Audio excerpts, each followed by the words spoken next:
ভাই আপনাদের এলাকায় বন্ধন লোন আছে? বন্ধন লোন কার কার বাড়িতে আছে বন্ধন লোন? একটু হাত তোলেন। আরে ভালো তো, কে আছেন? হাত তোলেন ভাইজান। বন্ধন লোন কারা কারা নিয়েছেন? বন্ধন লোন নয়, এটা বউ বন্দুক দিয়ে লোন। কি বললাম?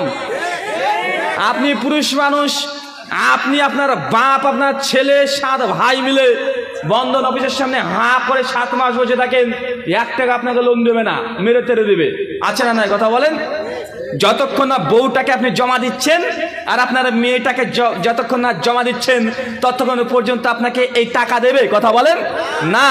আপনাকে 10,000 টাকা আপনার বউ বিটিকে বন্দুক রেখে দিয়ে দিয়েছেন, তার বিনিময়ে প্রত্যেক সপ্তাহে একবার করে বন্ধন অফিস থেকে একজন মানুষ আসবে, এসে আপনার বউর হাতে খুব সুন্দর করে চা খাবে, বসে বসে ভাবি কেমন আছেন, ভাই কি করেন, গল্প করবে আর চলে যাবে। মানে আপনি টাকা নিয়েছেন, বউটাকে বন্দুক দিয়ে আর বউর হাতে চা খাচ্ছে আর একজন। আছে না নাই?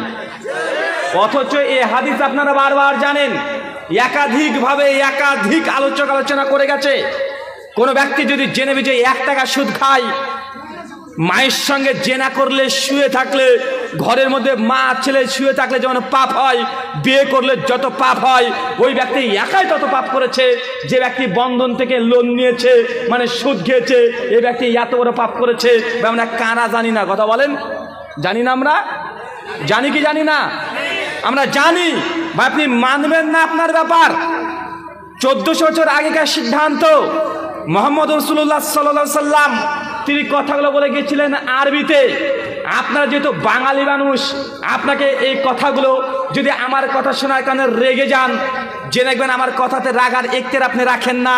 এই কথাগুলো আল্লাহর নবীর 1400 বছর আগে আরবি ভাষাতে তিনি বলে গিয়েছিলেন মক্কা মদিনা মানুষের সামনে। আর আপনি আমি আপনার আমার এলাকার মানুষের কাছে বলে গেলাম এই কথা, যে ব্যক্তি সুদ খায়, মায়ের সঙ্গে জেনা করলে যত পাপ হয়, আল্লাহ নবী বলছে ওই ব্যক্তি একাই তত পাপ করছে। এরপরেও যদি বন্ধন লোন যা আছে এই বকেয়াকে মিটিয়ে দিতে হবে। তারপর যদি না খেতে পারেন, তারপরে বন্ধন লোন নেওয়া যাবে না। যদি নেন, নবীর ভাষা অনুযায়ী মায়ের সঙ্গে জেনা করছেন।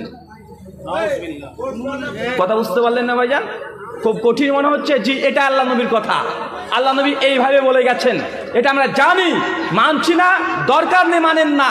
তবে এই কথাগুলো আপনি জেনে রাখেন, আমরা সকলে